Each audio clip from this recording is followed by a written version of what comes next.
Sidang jemaat yang dikasihi Tuhan, saya menyampaikan salam damai sejahtera bagi kita sekalian. Semoga Tuhan yang sudah memberkati kita sekalian akan tetap bersama kita dalam kebaktian ini, bahkan memimpin ibadah kita. Dia adalah imam besar yang mengerjakan pekerjaan pendamaian untuk kita hidup benar-benar damai bersama Dia. Kepada kedua orang tua, ibu dan ayah dari anak ini, saya menyampaikan selamat datang di rumah Tuhan, membawa anak saudara kepada Tuhan untuk diserahkan.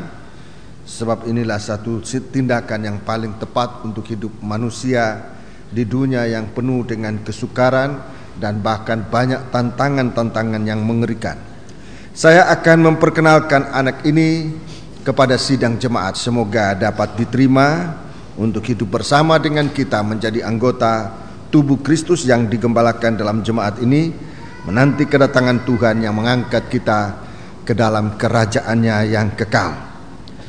Liwat surat penyerahan anak dari Gereja Pantekosta Tabernakel dengan nomor 850-PA-P-2002 telah diserahkan dalam nama Allah Bapa, Anak laki-laki dan Roh Kudus, yaitu Tuhan Yesus Kristus, pada hari Minggu tanggal 25 Agustus 2002 di hadapan sidang jemaat di Gereja Jalan Lema Putro 1 nomor 18 Surabaya, seorang anak bernama Timothy Christian Setioso.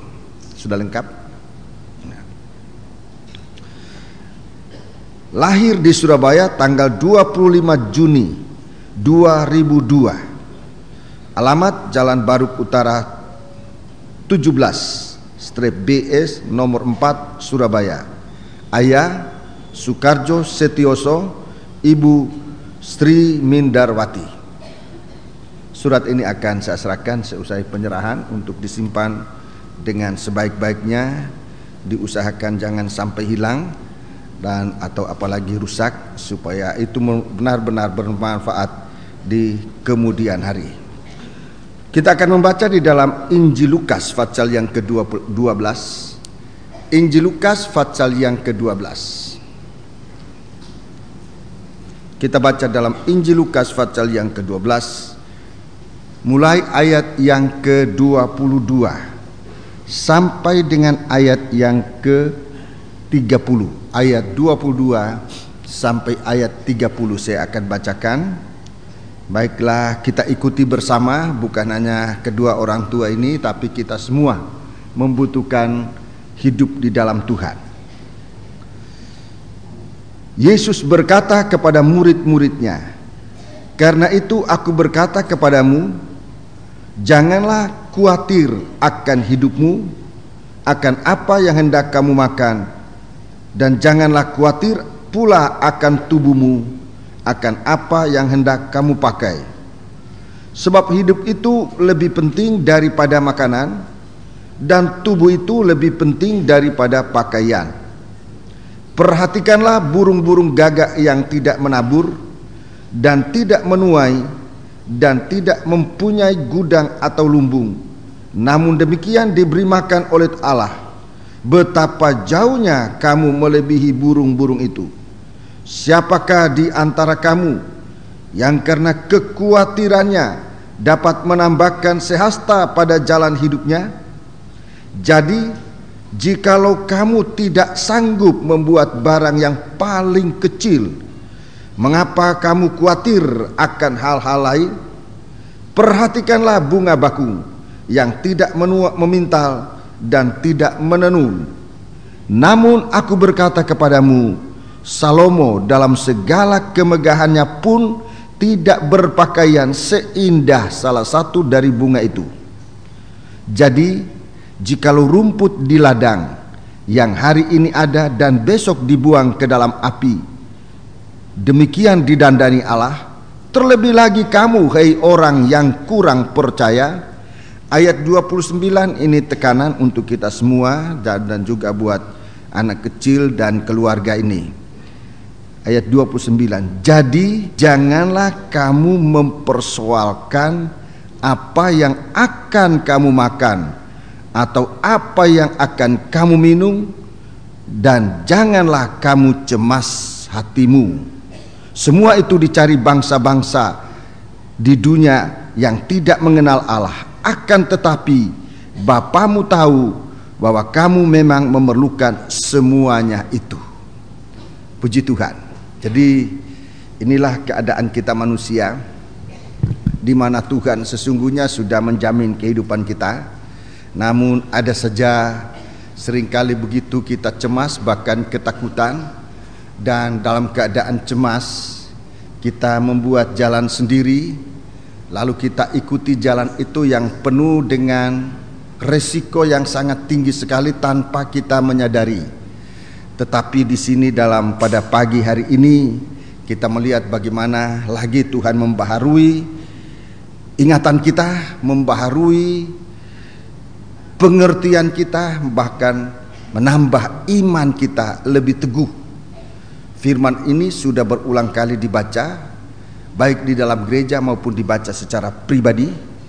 Tapi saya tadi pagi dalam mempersiapkan diri untuk menyampaikan firman Allah ini, saya memang tertegun pada ayat yang ke-29. Kita seringkali mempersoalkan apa yang bukan persoalan, yang harusnya dikerjakan dengan iman. Kita tidak bisa selesaikan lewat persoalan demi persoalan. Kita membuat persoalan yang sebetulnya tidak ada, dan itulah yang sebenarnya membuat kita cemas. Sebenarnya buat orang percaya tidak ada persoalan. Tapi kalau orang percaya itu masih mempunyai persoalan dan bahkan cemas, saya memang ditegur Tuhan dalam hal ini di sini, sebab kita membuat persoalan. Kita yang membuat persoalan yang bukan persoalan. Soal makan dan minum, Tuhan sangat berani menjanjikan kita, bukan karena hanya sekedar omong, tetapi memang Tuhan buat demikian buat kita umat manusia. Tidak ada dasar untuk kita menjadi cemas, mempersoalkan, apalagi menjadi cemas. Sebab memang Tuhan sudah membuktikan lebih dahulu sebelum Tuhan menciptakan manusia. Apa yang dicemaskan itu, atau apa yang menjadi persoalan sebenarnya, sesuatu yang Tuhan sudah siapkan untuk manusia. Sebelum manusia diciptakan, Tuhan sudah menciptakan langit dan bumi dan isinya. Bahkan seluruh jaminan untuk hidup manusia Tuhan sudah siapkan. Baru kemudian Tuhan menciptakan manusia. Namun pada hari demi hari manusia tidak mau melihat ciptaan Tuhan.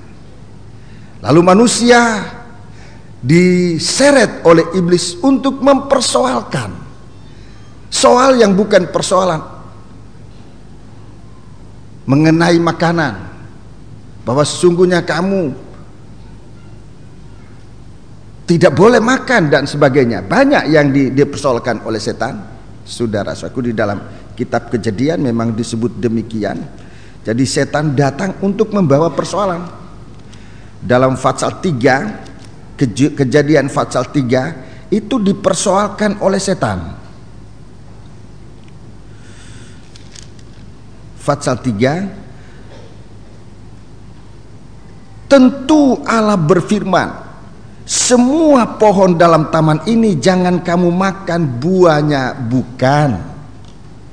Jadi kalau kita sempat ikut mempersoalkan soal kebutuhan hidup, kita sempat diseret oleh setan seperti Adam dan Hawa ke dalam persoalan, dan di dalam persoalan itu membuat hati kita begitu cemas untuk kemudian benar-benar ketakutan. Karena Adam dan Hawa terseret pada persoalan apa yang dimakan, mereka kehilangan kedamaian di hati, mereka cemas, mereka takut melihat masalah apa yang harus dimakan, apa yang harus diminum.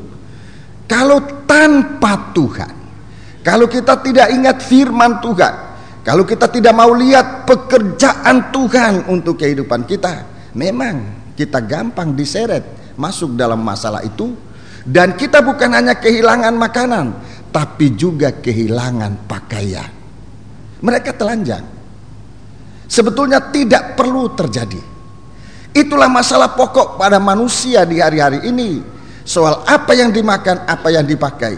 Yang sebenarnya Tuhan menciptakan manusia tanpa persoalan. Jadi kalau manusia ini kemudian ada persoalan karena diseret oleh iblis dan manusia mau saja diseret. Sebetulnya Tuhan ingatkan di sini, tapi kamu ini dikatakan, akan tetapi Bapamu tahu bahwa kamu memang memerlukan semuanya ini. Tetapi carilah kerajaannya, maka semuanya itu akan ditambahkan kepadamu.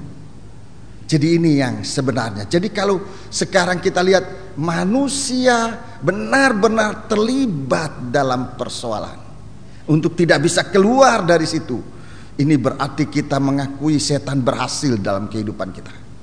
Di mana Tuhan sebetulnya menjanjikan kemenangan. Bukan hanya menjanjikan kemenangan, tapi Tuhan sendiri datang untuk menyelesaikan masalah. Tuhan datang mulai dari Taman Eden kepada Adam dan Hawa, bukan membawa masalah, tapi untuk menyelesaikan masalah. Tapi manusia lari tinggalkan Tuhan yang dapat menyelesaikan masalah kita. Kita mencari masalah, kita mencari penyelesaian dan bagaimana cara yang sebetulnya tidak pernah menyelesaikan masalah. Mungkin hanya memindahkan masalah yang satu ke masalah yang lain, warna yang lain ke warna yang lain. Begitulah rupa-rupa masalah yang silih berganti, yang pada pokoknya setan mau menggiring kita untuk masuk dalam kecemasan hidup. Sampai pada saatnya di mana kita bangsa kafir mendapat bahagian untuk ditolong oleh Tuhan. Yesus sendiri datang. Seperti Tuhan pernah datang di Taman Eden, begitu juga Yesus datang ke dunia ini. Coba saudara pikirkan berapa besarnya alam semesta kita ini. Berapa banyak bintang-bintang, berapa banyak planet-planet. Tapi Tuhan sudah pilih planet kita ini, bumi. Dalam ilmu pengetahuan mungkin dikatakan bumi ini satu planet yang termasuk kecil, tetapi mendapat kemurahan Tuhan, karunia Tuhan besar. Yesus pilih planet kita ini, bumi kita ini, tempat Ia lahir. Ia datang ke dalam dunia ini untuk menjenguk kita manusia. Bukan cuma menjenguk, tapi menyelesaikan segala macam masalah, supaya kita benar-benar hidup berkerajaan. Tuhan datang dengan kerajaannya. Jadi kalau kita lihat dalam rentetan ayat yang kita baca tadi sampai pada ayat 31, Tuhan bicara soal kerajaannya. Tapi carilah kerajaan. Perkataan carilah ini sebetulnya terimalah kerajaannya. Terimalah kerajaannya, maka semuanya akan ditambahkan juga kepadamu. Jadi inilah yang sebetulnya menjadi maunya Tuhan bagi kita sekalian.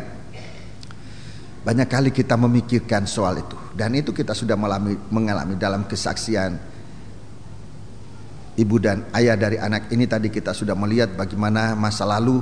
Saya juga sering merenungkan kembali masa lalu yang benar-benar sebenarnya sangat mengerikan, tapi Tuhan sudah membuat jalan sedemikian rupa untuk mengeluarkan dari masalah itu, dan menjadilah seorang oleh kemurahan Tuhan dipakai oleh Tuhan untuk menceritakan keagungan kebesaran nama Tuhan. Puji Tuhan. Anak ini kita serahkan kepada Tuhan. Secara manusia untuk kita mencarikan nafkah itu sudah sulit kalau kita renungkan masa lalu kita. Untuk menyekolahkan dia sudah sulit. Apalagi tahun-tahun depan kita nggak tahu. Kerinduan kita bangsa ini merindukan tahun-tahun depan, tahun-tahun yang akan datang, tahun-tahun yang semakin berbahagia. Tetapi Alkitab tidak berbicara demikian. Alkitab mengatakan bahwa pada akhir zaman akan datang masa kesukaran. Jadi lagi-lagi manusia mencoba untuk menentang arus keadaan dari firman Tuhan. Tapi mari kita di hari-hari ini kita berada di dalam firman Tuhan. Sesulit-sulitnya kehidupan kita, Tapi kalau Tuhan memberikan kita pertolongan, segala sesuatu bisa saja terjadi. Tadi saya katakan sulit mencari nafkah, sulit mencari cara mendidik anak-anak untuk menjadi seorang manusia yang baik. Tapi saudara-saudaraku, Tuhan sudah membukakan kita jalan buat melintasi atau melewati kesulitan itu dengan cara penyerahan hidup. Penyerahan ini bukan masa bodoh. Penyerahan itu bukan berarti masa bodoh. Masa bodoh itu tidak boleh. Banyak kali kita katakan, sudah menyerah sama Tuhan, tapi sebetulnya tidak ada sikap penyerahan. Dia tidak menyerah, dia masa bodoh. Penyerahan itu artinya mempercayakan diri kepada Tuhan. Mempercayakan diri kepada Tuhan wujudnya adalah aktivitas iman. Aktivitas iman. Iman yang dipraktekkan. Ada kegiatan, tapi bukan kegiatan dari diri sendiri, tapi kegiatan menurut rencana Allah. Itu penyerahan. Jadi jangan disamakan masa bodoh dengan penyerahan. Banyak kali anak-anak Tuhan masa bodoh. Nanti Tuhan kasih, nanti Tuhan kasih. Tetapi dia tidak ada aktivitas iman. Dia tidak giat bersama iman. Dia larut dalam bermasa bodoh. Masalahnya tidak selesai. Bekerjalah dengan iman. Carilah kerajaan Allah dan kebenarannya. Kebenarannya artinya untuk mencapai kerajaan Allah itu lewat tindakan-tindakan iman. Iman tanpa tindakan atau tanpa perbuatan itu mati. Dan mati itu bukan kerajaan surga. Mati itu neraka. Jadi jangan mati bersama iman, tapi lebih baik hidup dengan iman. Itulah namanya mencari kerajaan surga. Jadi jangan disamakan dengan, atau jangan menyamakan iman dan masa bodoh. Terlalu banyak kita katakan iman, tapi sesungguhnya kita sudah terperosok dalam tindakan masa bodoh. Jadi bodoh sungguhan nanti, ya. Dibodohi oleh setan terus menerus. Jadi bersikaplah seperti orang mencari kerajaan surga. Itu artinya ada aktivitas, tapi aktivitas dari iman. Ini yang benar. Inilah namanya penyerahan. Satu tindakan penyerahan. Menyerahkan anak ini kepada Tuhan di dalam iman, supaya anak ini tumbuh terpelihara. Dia bukan hanya sekedar mendapat makanan dan minuman, pakaian dan sebagainya, tetapi dia mendapat hidup yang kekal bersama Tuhan, bersama kita sekalian di dalam kerajaan surga. Marilah kita berdiri bersama-sama. Ayah anak ini berlutut, para tua-tua saya undang ke depan. Bersama kita menundukkan kepala.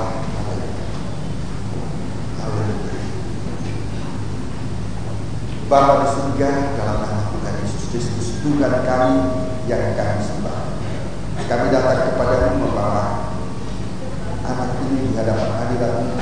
Sempat Engkau karuniakan kepada setiap jemaat keluarga ini, tapi kami menyadari bahwa sebagai manusia kemampuan kami terbatas. Tapi kami pula bersyukur bahwa Engkau berikan kami iman untuk dapat mempercayakan hidup kami kepadamu, juga mempercayakan anak ini kepada Engkau Tuhan. Untuk kami tidak bersikap masa bodoh, untuk kami tidak mengambil sikap acuh tak acuh terhadap kehidupan ini, tapi kami sangat menghargai kehidupan Engkau sudah berikan kepada kami. Kehidupan lebih dari kehidupan burung-burung atau hewan, lebih dari kehidupan yang ada pada tanaman, tapi Engkau sudah memberikan kami kehidupan, bahkan kehidupan kekal yang dapat kami terima hanya lewat iman. Pengetahuan kami tidak mampu untuk menjangkau itu. Kekuatan harta benda kami juga tidak mampu untuk mencapai itu, menjangkaunya. Tapi dengan iman Engkau sudah siapkan bagi orang yang percaya kepadamu. Sekarang Tuhan, berikanlah iman itu giat di dalam kami masing-masing, giat di dalam ibu dan ayah dari anak ini, untuk melanjutkan kegiatan iman ini tumbuh dalam anak ini. Semakin hari dia semakin mengerti akan kasih sayang-Mu, akan perhatian-Mu dalam kehidupan kami manusia. Sekarang Tuhan, kami akan menyerahkan dia kepada-Mu Tuhan.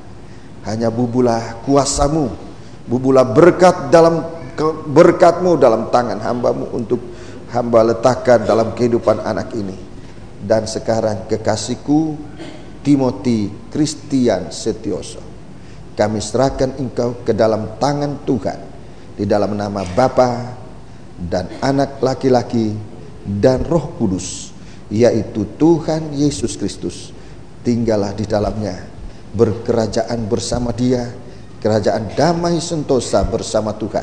Di dalamnya engkau terpelihara, jauh dari mata ular. Tuhan yang akan datang menjemput kita bersama, mengangkat kita masuk dalam kerajaannya yang kekal. Tuhan memberkatimu. Terima kasih Tuhan, terima kasih.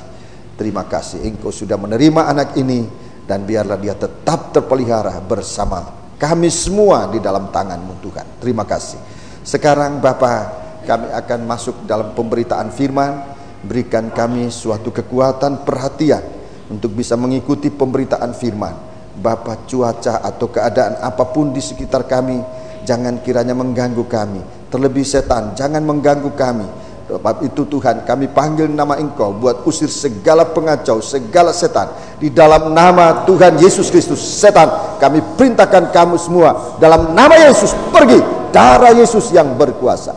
Terima kasih Tuhan, terima kasih. Dalam nama Yesus kami sudah berdoa. Haleluya, amin.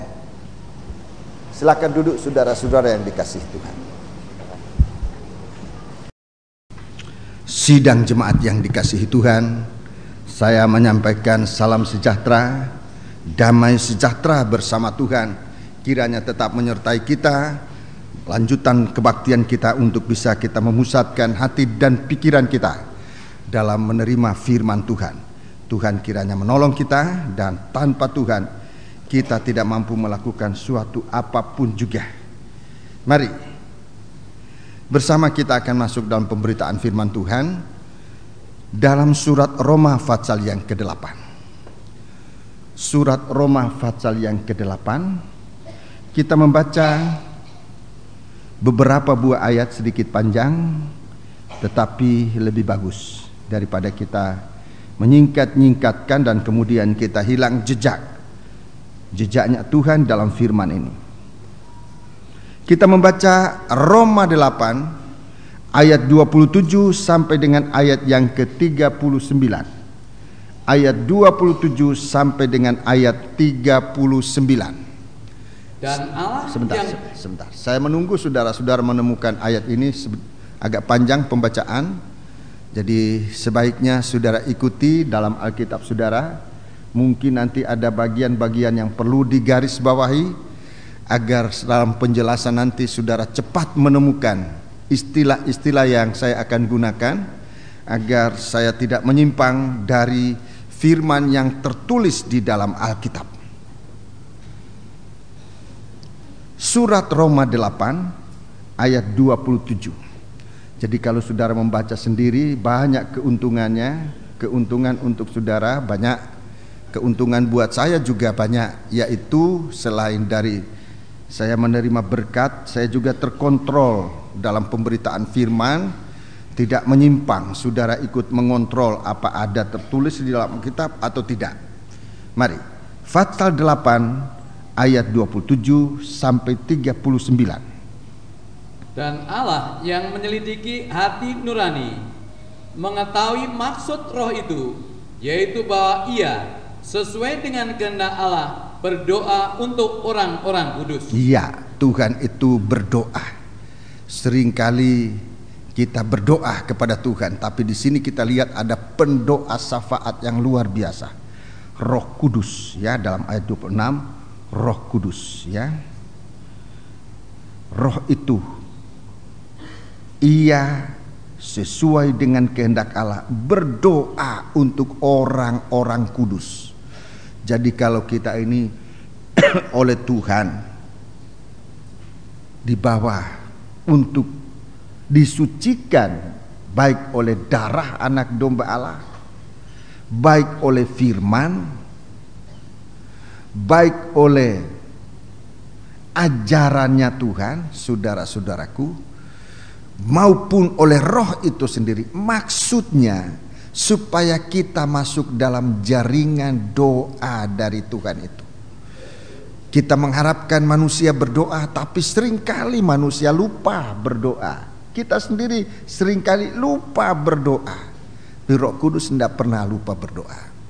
Dia menjadi pendoa syafaat untuk kita sekalian. Baca terus.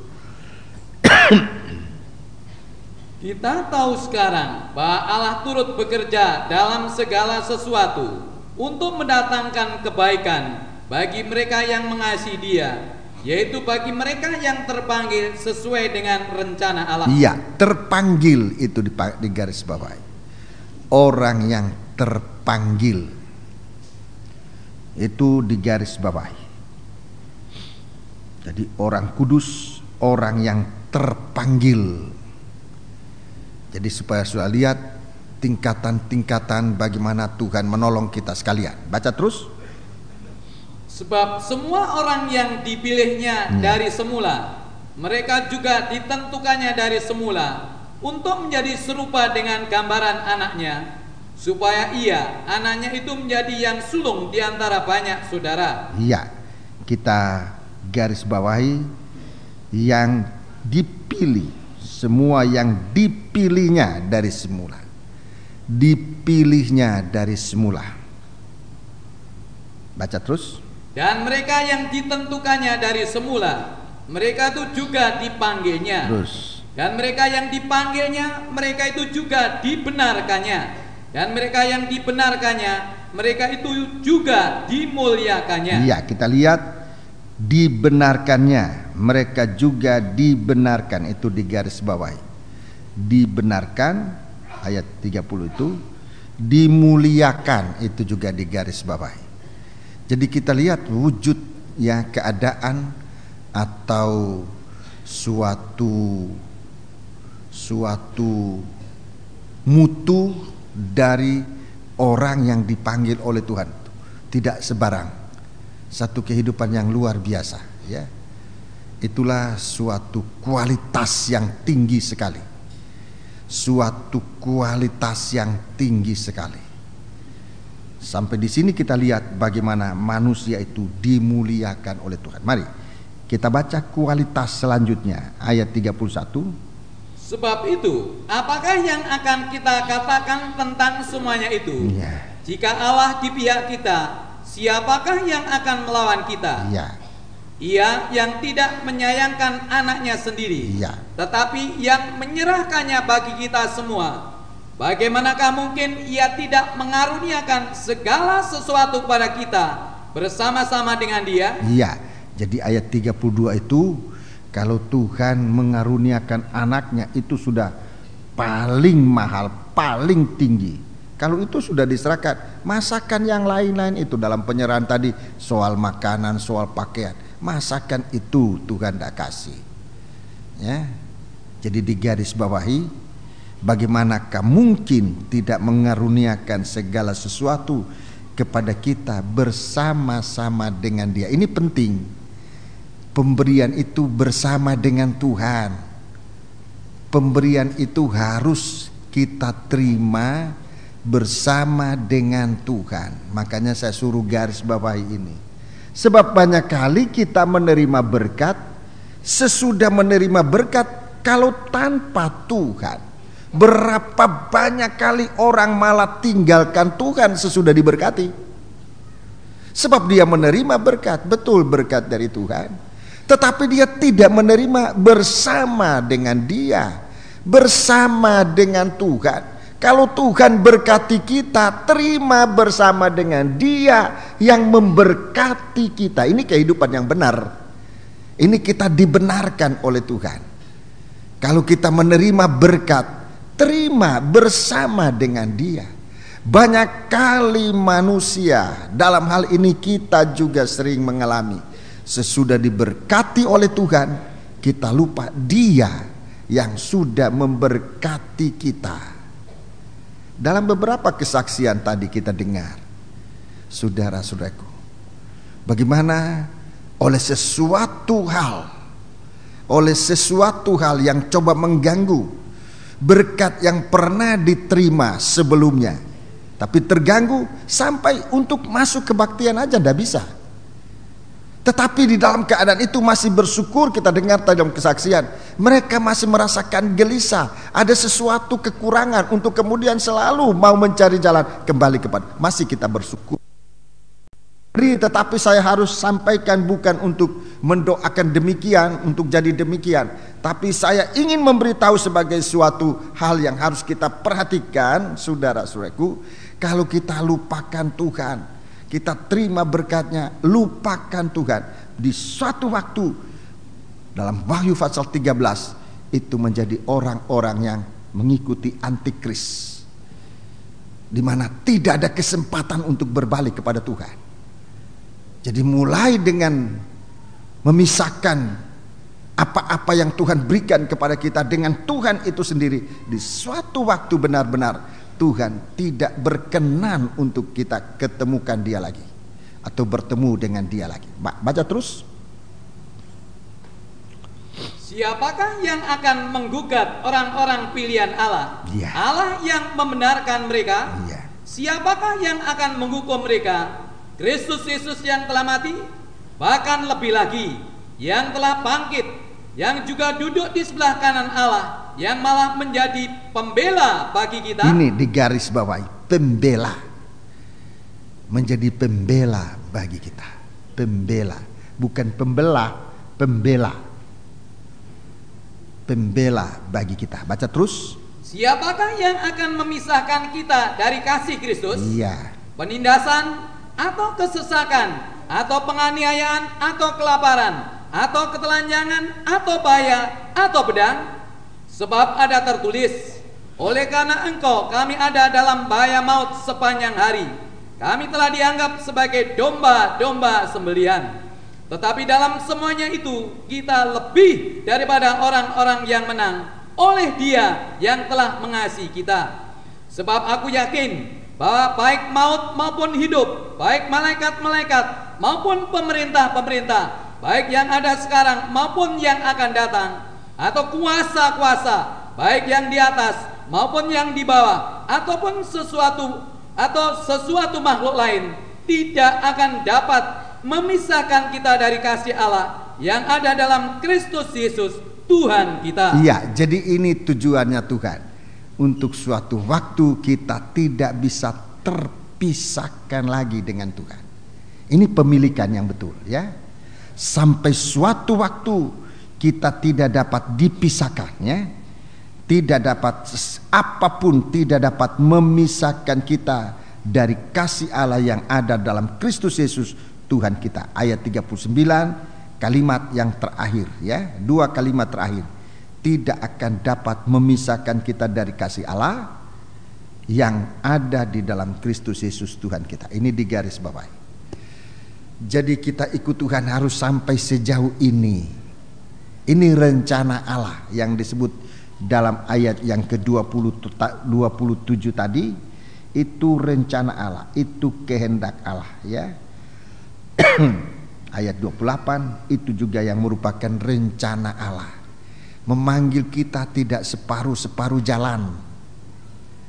Tidak separuh-separuh jalan. Kita ikut Tuhan tidak separuh jalan, tetapi sampai tidak terpisahkan. Kita tadinya bangsa kafir, sudah menjadi seteru Allah, tidak mempunyai apa-apa di dalam dunia ini. Efesus pasal 2 ayat yang ke-6. Efesus pasal 2 mulai ayat yang ke-6. Kita bangsa kafir ini, ya. Tuhan mempunyai rencana bagi kita. Efesus pasal 2 mulai ayat yang ke-6. Baca. Tolong. Dan di dalam Kristus Yesus Ia telah membangkitkan kita juga dan memberikan tempat bersama-sama dengan Dia di surga. Iya, ayat 11. Karena itu ingatlah bahwa dahulu kamu sebagai orang-orang bukan Yahudi menurut daging, yang disebut orang-orang tidak bersunat, oleh mereka yang menamakan dirinya sunat, yaitu sunat lahiriah yang dikerjakan oleh tangan manusia. bahwa waktu itu kamu tanpa Kristus. Ya, kamu tanpa Kristus. Waktu itu kamu tanpa Kristus. Itu nasib kita bangsa kafir. Kamu tanpa Kristus. Kalau sekarang ini kita sudah berada di sini, kita bersama. Dulu kita tanpa Kristus. Ulangi. Bahwa waktu itu kamu tanpa Kristus. Tanpa Kristus. Tidak termasuk keluargaan Israel. Iya. Dan tidak mendapat bagian dalam ketentuan-ketentuan yang dijanjikan. Iya. Tanpa pengharapan. Tanpa pengharapan. Dan tanpa Allah di Iya. dalam dunia. Tanpa Allah di dalam dunia. Benar-benar kita tidak ada arti apa-apa. Sebagai bangsa kafir, kita tidak ada arti apa-apa. Zaman dulu dan mungkin juga zaman sekarang, saya tidak tahu tepatnya, tapi zaman dulu, saudara-saudaraku, orang Israel itu kalau melihat orang kafir diludahi. Orang kafir itu tidak lebih bagus dari ludah, hanya diludahkan saja. Bahkan tidak sedikit diludahi. Petrus sudah sempat masuk dalam rumah orang kafir itu.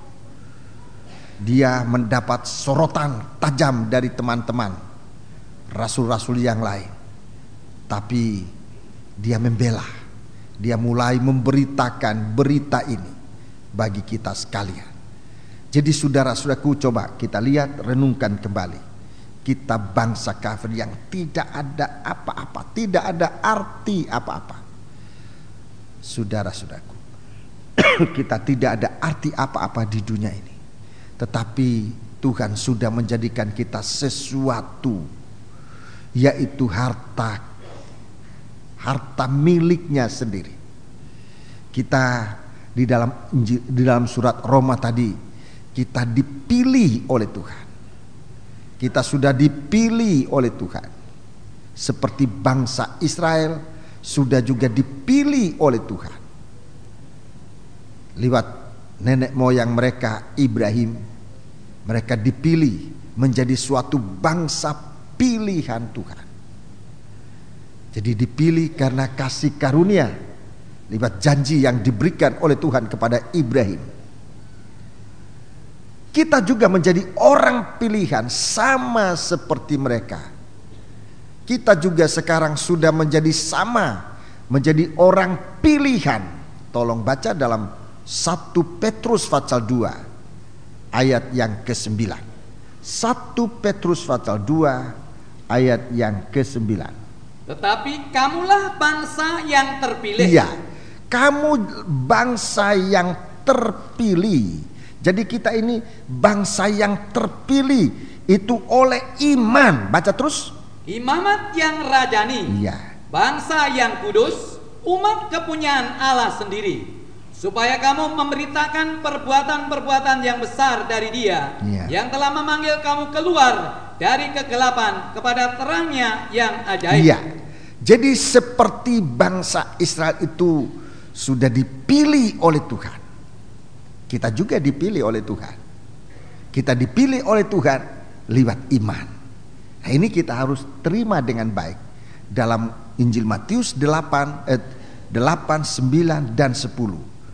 Itu kita bicara tentang iman. Kita sudah bicara sampai dengan pasal 9 tentang iman itu. Kita dipilih karena iman. Saya ulangi. Kita dipilih karena iman. Itu lebih dari segala-galanya. Jadi dipilih saudara-saudaraku karena iman kita kepada Tuhan. Dan kita harus bersyukur kepada Tuhan bahwa kita ini sempat dipilih oleh Tuhan. Dan dalam surat Roma pasal 8 itu, dari orang pilihan ini datanglah panggilan-panggilan Tuhan. Jadi orang pilihan itu yang dipanggil untuk memenuhi atau melakukan rencana Allah, mengerjakan apa yang direncanakan oleh Tuhan.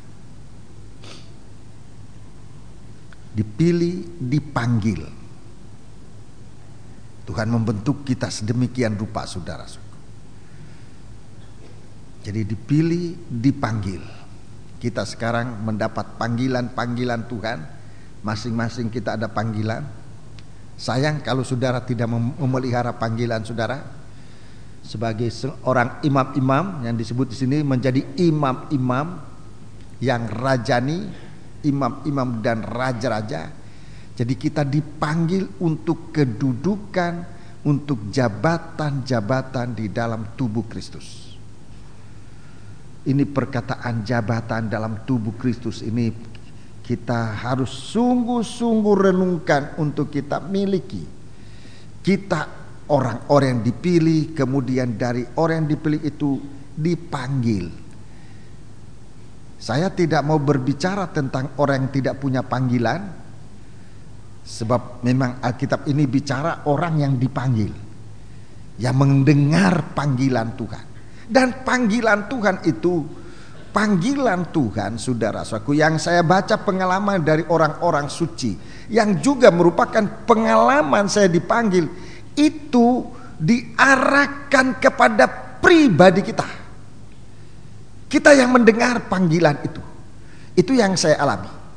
Suatu suara Tuhan di dalam hati, saya ulangi, suara Tuhan di dalam hati, lebih dari yang kita gunakan telinga ini, telinga hati ini, telinga di dalam hati ini sangat peka, sangat sensitif, saudara-saudaraku, untuk kita bisa mendengar panggilan Tuhan itu. Hanya sayang saya sempat mengulur panggilan Tuhan itu 7 tahun. 7 tahun lamanya saya mengolor panggilan Tuhan. Dan dalam 7 tahun itu saya sempat sungguh-sungguh hampir saja hilang. Tapi Tuhan kembali pada panggilannya, menetapkan panggilannya, untuk kemudian saya terima dengan betul. Dan saya alami sesudah panggilan itu. Dan dalam surat Roma pasal 8 ini kita membaca di sana, kalau kita dipanggil, datanglah dengan keadaan kita. Kalau kita dipanggil itu, datanglah dengan keadaan kita sebagaimana kita ada.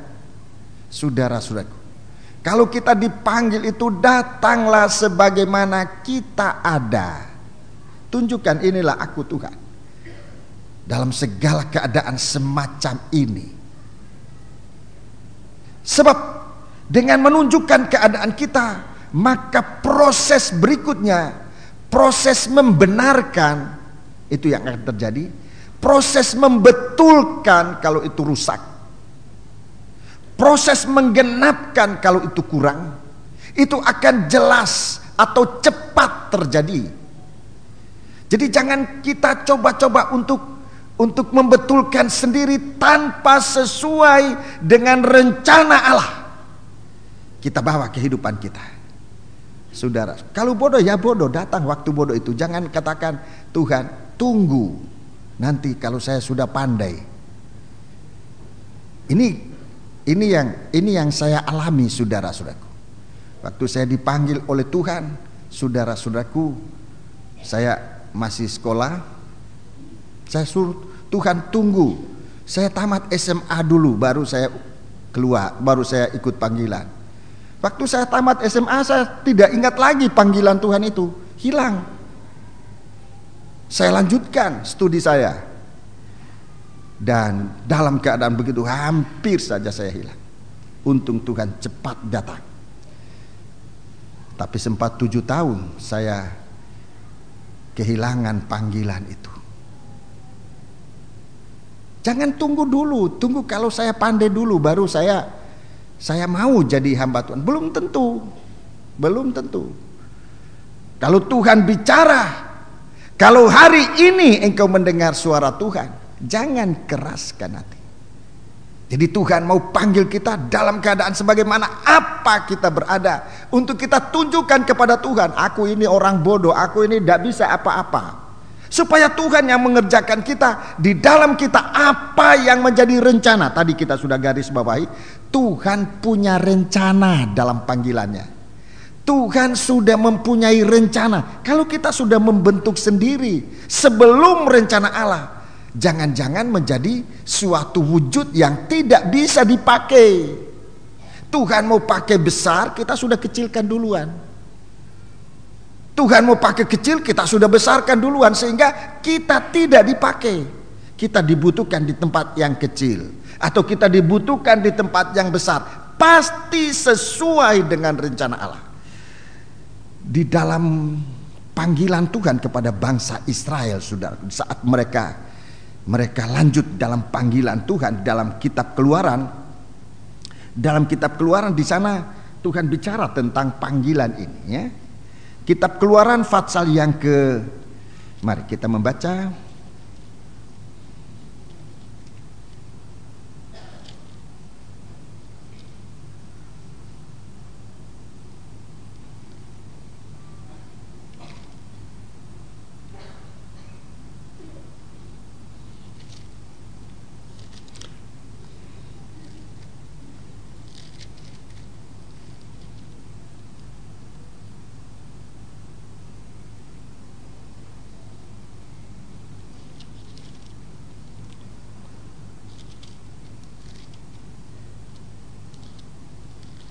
Kitab Keluaran, kita membaca pasal yang ke-20. Pasal yang ke-20. Kitab Keluaran pasal yang ke-20.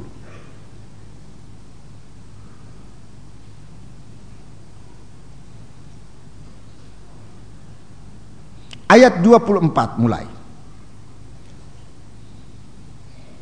Kau buatlah bagiku mezbah dari tanah, Ya. dan persembahkanlah di atasnya korban bakaranmu dan korban keselamatanmu, kambing dombamu dan lembu sapimu.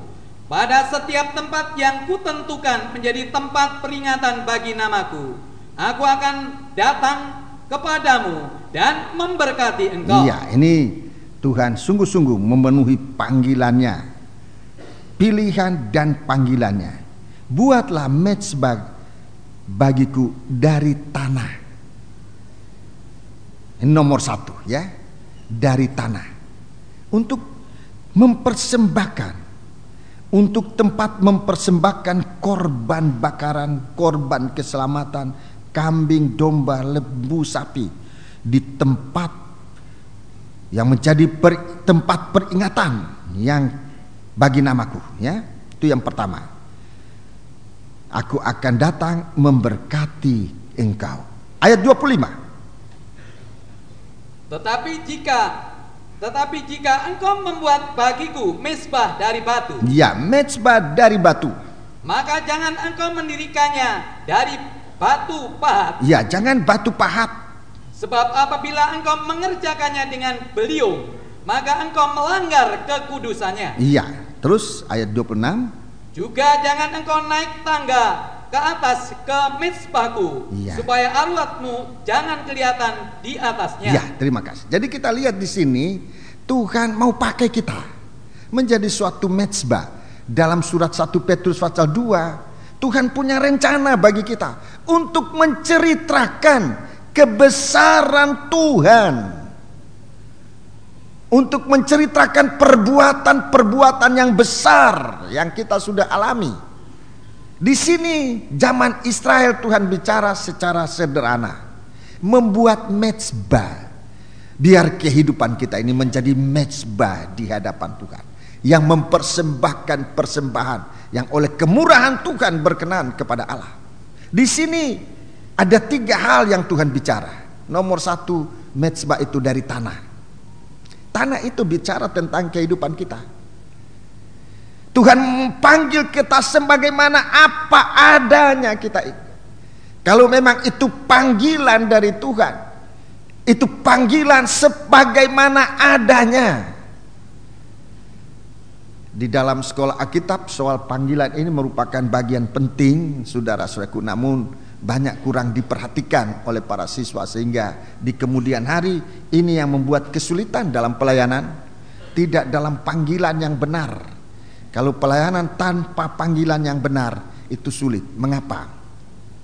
Dia di sini katakan tidak sebagaimana adanya, sebagai tanah liat, sebagai tanah, ya. Bagiku, buatlah bagiku mezbah dari tanah. Dari sebagaimana kita ada. Tadi saya ulangi, sebagaimana kita ada, manusia biasa, manusia yang normal biasa, ya. Semuanya, baik secara tubuh kita, ada mata, ada kaki, ada apa saja. Bahkan dalam keadaan apapun, kalau kita dipanggil oleh Tuhan untuk sesuatu, mari kita datang kepada Tuhan. Tuhan mempunyai kepentingan bagi kita. Yang kedua, kalau itu dari batu, ini luar biasa. Batu, ini batu dalam bahasa Alkitab di hadapan Tuhan itu berarti kehidupan yang keras, kehidupan yang banyak berbuat yang tidak sesuai dengan rencana Allah. Tuhan membuat kita bukan dari batu, Tuhan membuat kita dari tanah.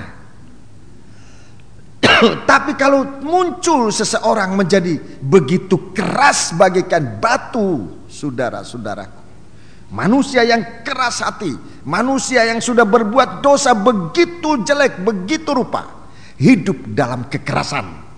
Itu dalam kitab Kejadian pasal yang ke-6. Itu manusia yang sudah hidup dalam kekerasan, yang sudah merusak bumi, yang hanya akan dirusakkan bersama bumi itu, merupakan hukumannya. Tapi itu pun masih mendapat kesempatan, saudara-saudaraku, untuk bisa menerima iman, menerima perintah Tuhan. Kalaupun itu batu, tapi kalau dia mendengar firman dan dia percaya, buatlah mezbah. Dari apa? Ya dari batu itu, dari kehidupan yang jelek itu, dari kehidupan yang rusak itu, dari kehidupan yang keras itu. Tetapi Tuhan katakan di sini, jangan dari batu pahat. Jangan dari batu pahat. Batu pahat, batu yang sudah dibentuk. Sesuatu yang jelek sudah dibentuk oleh manusia, memperindah keadaannya yang sebenarnya jelek. Itu banyak kali kita menutupi kejelekan kita. Kita tidak mau mengaku kejelekan kita, kita memperindah keadaan kita. Alkitab mengatakan kita sudah memahat, menghilangkan keadaan kita yang sebenarnya. Dan Tuhan katakan di sini, sebab apabila engkau mengerjakannya dengan beliung, beliung ini macam kapak, ya, yang ringan yang bisa dengan beliung, ya. Kalau kamu mengerjakan itu dengan beliung, itu sudah melanggar kekudusan Tuhan. Jadi kita ini disucikan bukan dengan kekuatan kita, tetapi kita disucikan oleh Tuhan dengan iman kita, dengan kehidupan yang menyerah kepada Tuhan. Itu yang membuat kehidupan kita dibentuk oleh Tuhan, diperbaiki oleh Tuhan, bukan dengan beliung, tetapi dengan tajamnya firman Allah yang bermata dua, lebih dari pedang bermata dua manapun, lebih tajam dari pedang bermata dua manapun juga.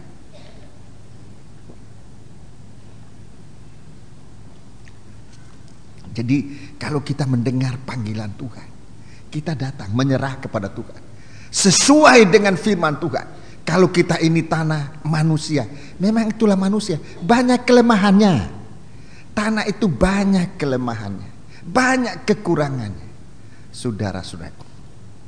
Jadi kita datang dibentuk oleh Tuhan, baik itu tanah, baik itu kehidupan yang sudah melawan Tuhan, melanggar Tuhan. Tapi kalau mau dibentuk oleh Tuhan, Tuhannya masih mampu untuk melakukan kita, menjadikan kita alat yang dibenarkan, alat yang dibetulkan untuk menjadi alat yang berguna, tempat mempersembahkan korban bagi kebesaran kemuliaan nama Tuhan.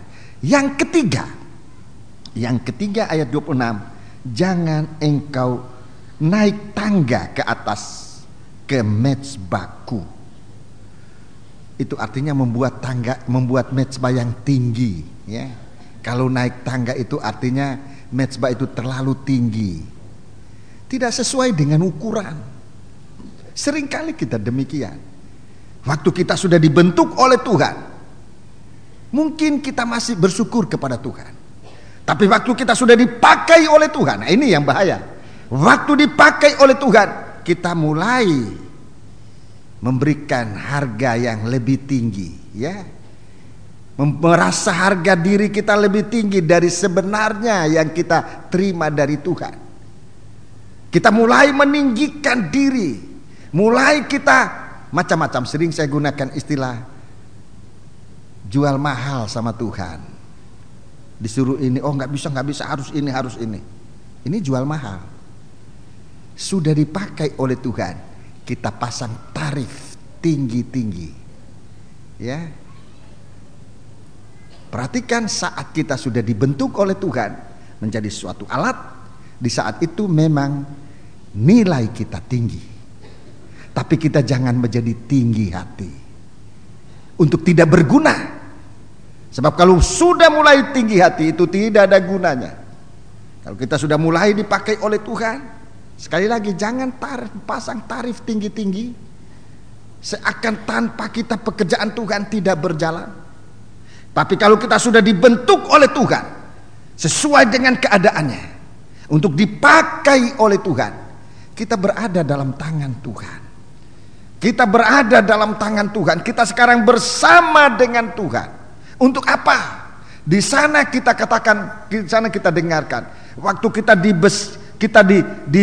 dibenarkan oleh Tuhan, kita juga akan mengalami dimuliakan untuk mempermuliakan Tuhan. Itu namanya tidak tinggi hati. Kalau kita bisa dimuliakan, sebab Tuhan itu mulia, kita berada di tangan yang mulia. Bukannya mustahil kita juga dimuliakan. Tapi ingat, saat dimuliakan itu sebenarnya bukan karena kita, tapi hanya karena Tuhan yang mengangkat kita dengan tangannya yang mulia itu. Di saat itu, saudara-saudaraku, di saat itu permuliakanlah Tuhan. Permuliakan Tuhan. Itu rencana Allah. Dan sesudah itu, kalau kita sudah dalam pemakaian Tuhan, memang bukan mustahil kita dipermuliakan, kita dipuji, bisa. Saudara-saudaraku, kita dihormati, bisa. Sebab kita memang berada dalam tangan Tuhan yang sangat mulia, Tuhan yang sangat dihormati oleh manusia. Tapi ingat, itu bukan untuk diri kita. Itu sebenarnya kemuliaan dan hormat untuk Tuhan. Sehingga kerendahan hati itu, jangan langsung pasang tangga. Jangan langsung pasang tangga. Jangan kamu naik tangga ke atas mezbah Tuhan. Kita ini mezbah, saudara-saudaraku. Suatu mezbah, salah satu syaratnya adalah mudah dicapai. Saya juga sering susah, saudara-saudaraku, sangat sering susah. Kalau banyak orang atau sering kali banyak telepon tidak bisa masuk, sehingga terkesan sulit dihubungi. Ini saya sangat menyesal itu. Memang banyak kesalahan teknis dan sebagainya.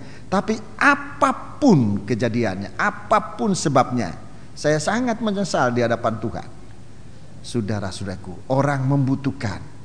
Ada yang meminta doa, ada yang minta nasihat. Saya tidak bisa melayani. Itu berarti gunanya saya itu semakin turun. Semakin turun. Untuk kalau tidak waspada, satu waktu tidak berguna. Saya banyak melihat yang begitu. Orang yang tadinya dibutuhkan, sudah pasang tangga tinggi-tinggi, akhirnya tidak dibutuhkan. Saya takut itu. Kita biar waspada dalam hal semacam itu. Kalau kita memang mau dipakai oleh Tuhan, rendahkanlah diri serendah-rendahnya di hadapan Tuhan, untuk kita bisa berguna di hadapan Tuhan. Kalau kita merendahkan diri, saudara-saudaraku, kita tidak mungkin hina. Mengapa tidak mungkin hina? Sebab kita di tangan yang mulia. Kita takut direndahkan sebab kita pikir kita menjadi hina. Kita tidak mungkin hina selama kita berada di dalam tangan yang mulia. kita pun direndahkan, tetapi kita tetap dimuliakan bersama Tuhan. Mungkin perkataan ini sulit dicerna, tetapi rasanya berguna saya ucapkan perkataan ini. Kalau kita dalam tangan Tuhan yang mulia, tangan Tuhan yang maha tinggi, tidak usah takut direndahkan. Kita tidak akan menjadi hina karena direndahkan oleh manusia. Sebab kalau Tuhan yang mempermuliakan, kalau Tuhan yang meninggikan kita, tidak ada orang yang bisa merendahkan. Saudara-saudara, Raja Daud dicoba oleh Saul untuk merendahkan, untuk menghalangi pengangkatannya sebagai raja. Tapi orang yang dipilih, orang yang dipanggil oleh Tuhan, itu tetap dalam kemuliaan. Bahkan pada akhirnya Tuhan katakan, Raja Daud punya tahta tidak berkesudahan, kekal. Saudara-saudaraku, puji Tuhan. Jadi dalam tangan Tuhan kita bukan hanya ditinggikan, dimuliakan, tapi juga dijamin oleh Tuhan. Ada jaminannya. Kalau Tuhan sudah memberikan anaknya yang tunggal, apa yang tidak bisa kita terima? Kalau kita dalam tangan Tuhan, kalau kita bersama dengan Tuhan, segala sesuatu, saudara-saudaraku. Berikutnya masih banyak lagi pembelaan Tuhan, pembela bagi kita. Sebab kita orang yang dipanggil, orang yang dipilih oleh Tuhan. Kita dibela oleh Tuhan. Yesus tampil sebagai pembela kita. Dia duduk di tempat yang paling tinggi di sebelah kanan Allah. Di situ dia membela kita. Dalam surat Ibrani dikatakan dia menjadi pendoa bagi kita sekalian. Dia juru syafaat bagi kita. Dia pendoa syafaat bagi kita. Semua ini ada dalam surat Roma pasal 8 tadi. Kalau dia menjadi pembela kita, ada kesulitan apa saja, saudara-saudaraku, disebutkan tadi kesulitan apa saja. Tetapi yang namanya kita dibela oleh Tuhan, saudara-saudaraku, segala sesuatu baik kesulitan maupun godaan tidak dapat mengalahkan kita. Apa yang kita miliki adalah sekarang kasih Tuhan. Tidak dapat, saudaraku, apapun yang ada, kita tidak dapat dipisahkan dari kasih Tuhan. Kita menjadi milik Tuhan untuk selama-lamanya. Ini pemilikan. Ini yang disebut pemilikan. Kita menjadi milik Tuhan. Dalam Bible Study Injil Matius pasal yang ke-8, pasal yang ke-9 dan pasal yang ke-10. Saudara-saudaraku, saudara lihat bagaimana rencana Tuhan bagi kita, baik kita bangsa kafir maupun rencana Allah ini sudah dikerjakan untuk bangsa Israel. Pasal 8, pasal 9, pada waktu Bible Study saya tunjukkan tentang hubungan kita dengan Tuhan. Hubungan kita dengan Tuhan. Tadi dalam surat Roma itu saya bawa di sana untuk saudara lihat dalam praktek sehari-hari. Dalam kehidupan berita baik dari kerajaan. So, kita lihat, kita tadinya bangsa kafir yang tidak punya apa-apa. Tetapi dipilih oleh Tuhan, dipanggil oleh Tuhan untuk menjadi milik Dia. Untuk menjadi orang yang berkemenangan, untuk menjadi orang yang tidak bisa dipisahkan dari Tuhan, menjadi milik Tuhan. Hubungan kita dengan Tuhan harus semakin meningkat. Nomor satu, hubungan kita dengan Tuhan, Dia sebagai guru yang mengajarkan kita iman, memberikan kita keselamatan. Ya, jangan puas dengan keselamatan. Banyak kali kita pilih hanya sampai keselamatan. Hubungan kita dengan Tuhan begitu tepat. Dalam ayat 35, Yesus berkeliling ke semua kota dan desa. Ia mengajar dalam rumah-rumah ibadah dan memberitakan Injil kerajaan surga, serta melenyapkan segala penyakit dan kelemahan atau aib. Kita lihat di sini ada hubungan dalam pengajaran dengan Tuhan. Yesus mengajar, ia mengajar, kita yang diajar. Jadi ada hubungan pengajar dengan yang diajar, antara guru dan murid. Di sini pengajaran ini bukan ilmu pengetahuan, tapi pengajaran tentang keselamatan. Pengajaran tentang keselamatan, bahkan pengajaran itu meningkat kepada melenyapkan segala aib. Ini bicara tentang kesatuan tubuh Kristus tanpa cacat dan celah, bahkan cemerlang di hadapan Tuhan. Jadi Tuhan mau demikian. Kita memang diajar oleh Tuhan untuk selamat. Tapi banyak orang setelah selamat, setelah diberkati, lupa Tuhan. Seperti tadi saya katakan dalam dalam surat Roma pasal yang ke-8 itu, kita menerima berkat bersama-sama dengan Dia, jangan tanpa Dia. Kalau kita menerima berkat bersama dengan Dia, kalau kita menerima berkat keselamatan, jadi banyak kali kita puas dengan berkat harta benda, uang dan sebagainya. Banyak kali berkat semacam ini, saudara-saudaraku, menutup mata kita untuk tidak melihat Yesus.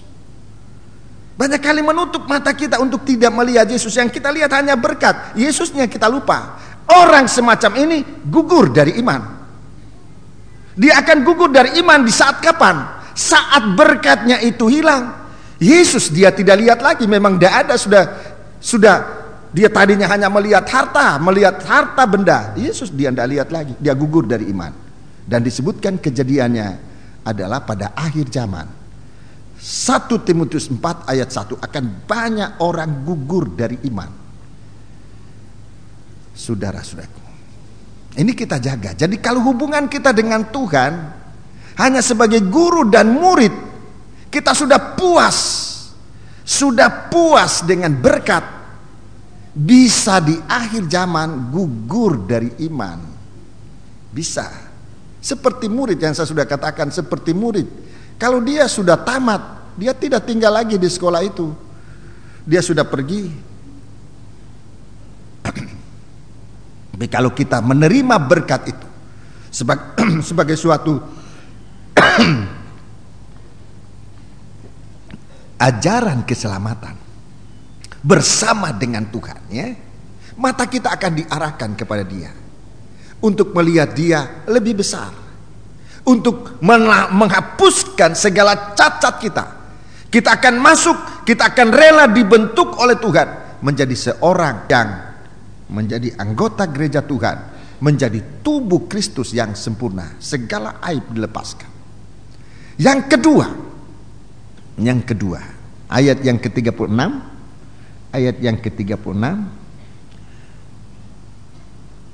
Matius 9 ayat 36, melihat orang banyak itu, tergeraklah hati Yesus oleh belas kasihan kepada mereka, karena mereka lelah dan terlantar seperti domba yang tidak bergembala.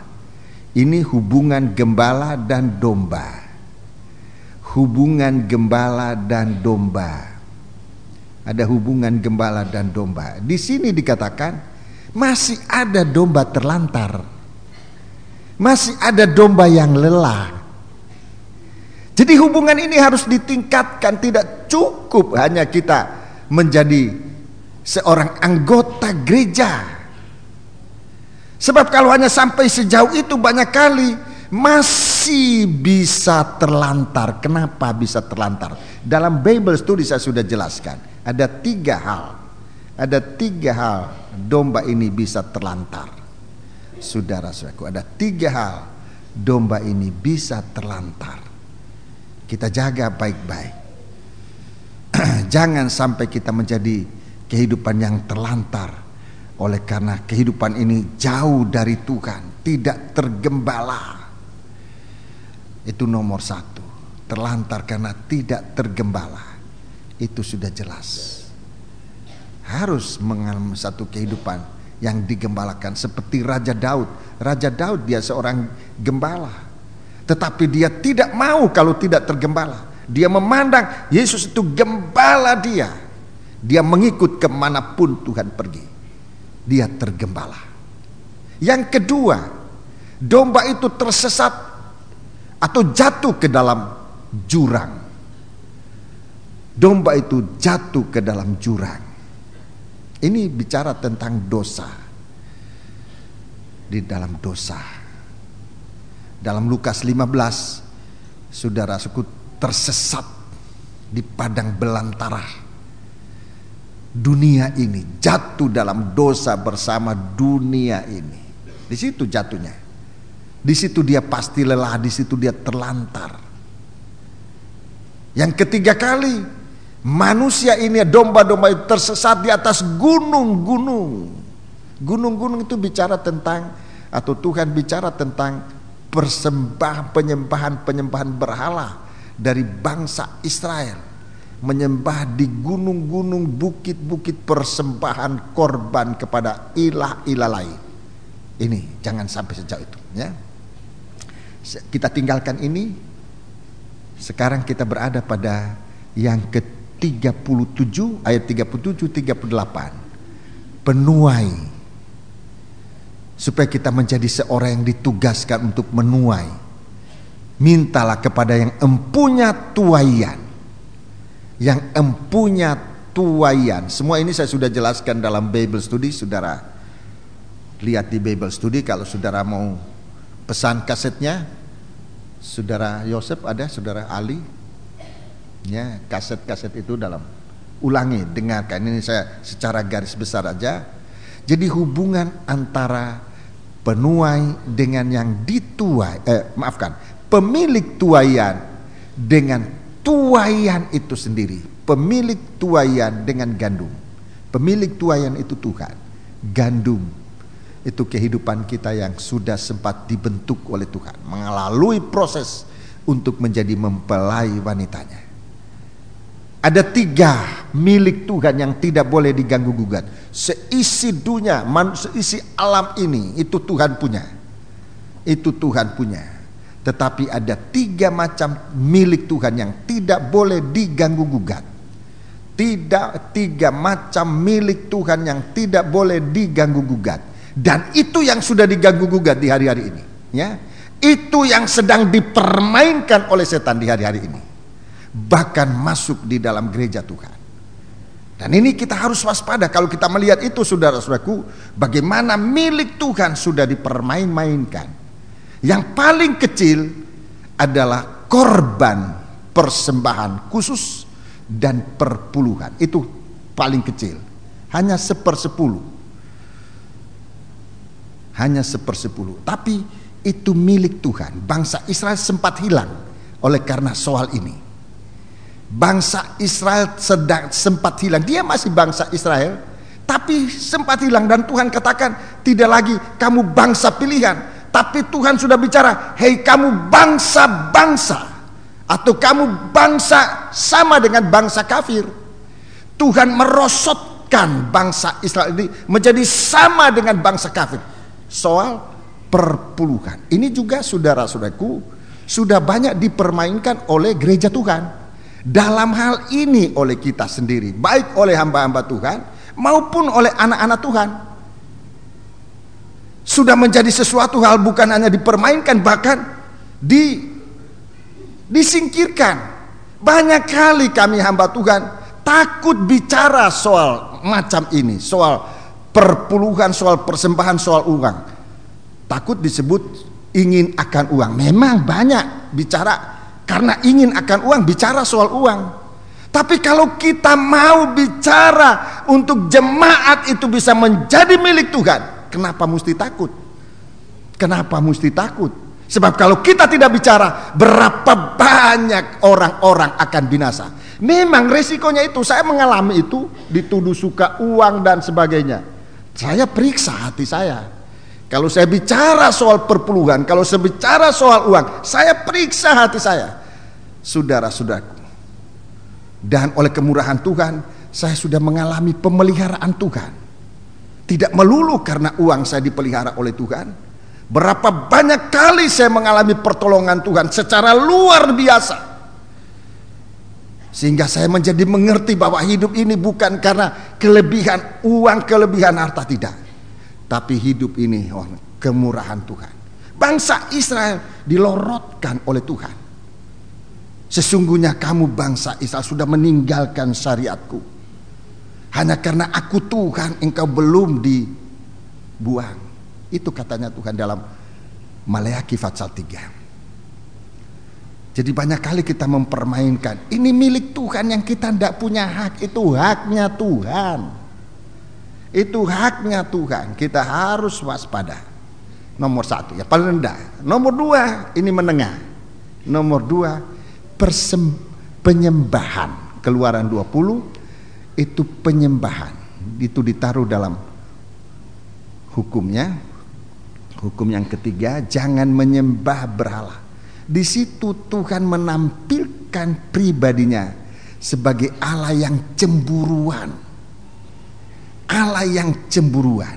Dia tampil dengan penghukuman api neraka bagi orang yang menyembah berhala. Sebab dalam Kidung Agung dikatakan cemburuan itu sama dengan kekuatan alam bersah, itu neraka. Dan ini juga dipermainkan oleh manusia, bahkan anak-anak Tuhan. Berapa banyak kita memberhalakan sesuatu, sampai dengan memberhalakan diri sendiri. Ini berhala yang banyak kali kita tidak sadari. Kalau berhala dari emas, kayu, batu, kita sadari. Tapi kalau kita memberhalakan diri kita sendiri, seringkali kita tidak sadari. Bagaimana memberhalakan diri sendiri? Selalu merasa benar sendiri, suci sendiri, lebih dari yang lain, merasa yang paling utama. Ini sama dengan kita menempatkan diri sebagai berhala yang disembah. Kita sedang menghancurkan diri kita sendiri dan menghancurkan banyak orang. Itu sebabnya Tuhan ajarkan kita untuk masuk dalam persekutuan. Salah satu korban untuk bisa bersekutu, untuk bisa berfellowship. Banyak, saya tidak bicara soal itu sekarang. Salah satu saja saya sebutkan, roti tipis. Bagaimana kita merendahkan diri serendah-rendahnya, seperti roti tipis, setipis-tipisnya, ya, sampai di titik nol, ya, menghampakan diri seperti Tuhan. Dia menghampakan diri. Dia tidak menganggap kedudukan sebagai Allah itu sesuatu hal yang harus dipertahankan, tapi ia sudah merendahkan diri menjadi sama dengan manusia. Bisa bersekutu, baru kita bisa datang kepada Tuhan. Seandainya Tuhan datang, saudara-saudaraku, dalam keadaannya sebagai yang maha kuasa, dalam keadaannya sebagai raja di atas segala raja, kita manusia ini lari semua. Tapi Tuhan datang sama seperti kita. Dia menjadi manusia sama seperti kita, saudara-saudaraku. Bahkan merendahkan diri menjadi hamba, dan dalam keadaan sebagai hamba ia sudah taat sampai mati, bahkan mati di atas kayu salib. Ini contoh untuk mempersekutukan kita dengan dirinya, untuk mempersekutukan kita dengan dirinya. Dia mau mengambil jalan menjadi sama seperti kita. Saya orang desa, jadi saya tahu tabiat orang desa. Saya orang desa, saya tahu tabiat orang desa. Seperti juga Sulamit, dia gadis desa. Kalau Raja Salomo itu datang dalam keadaan sebagai raja, lari. Tapi Raja Salomo datang menjadi seperti orang desa itu, untuk dapat bertemu dengan Sulamit. Dan dia begitu bahagia. Saudara-saudaraku, Tuhan datang menjadi sama seperti kita, menjadi sama seperti kita. Hanya kita tidak mau lihat. Waktu kita diperhadapkan untuk mempertanggungjawabkan apa yang kita tidak lakukan, harus mempertanggungjawabkan apa yang kita tidak lakukan. Di saat itu kita mengatakan, Tuhan, kapan kami melihat Engkau lalu kami tidak memberi makan? Engkau lapar, kami tidak memberi makan.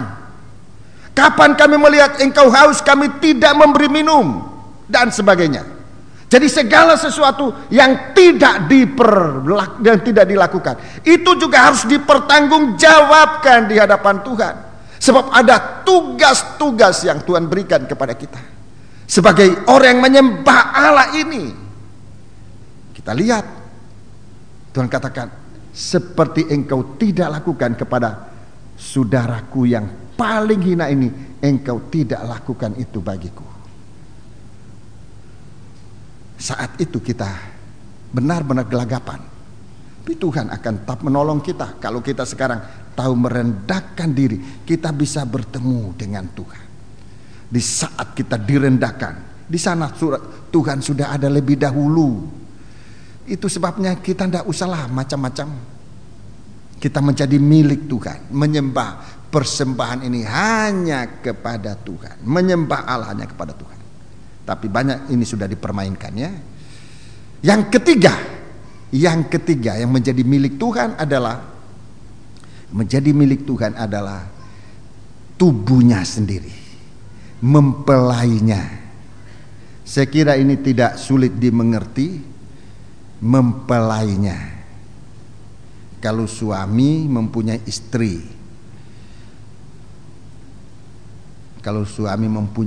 tidak ada suami yang rela istrinya dipermainkan orang, gak ada. Sekalipun dia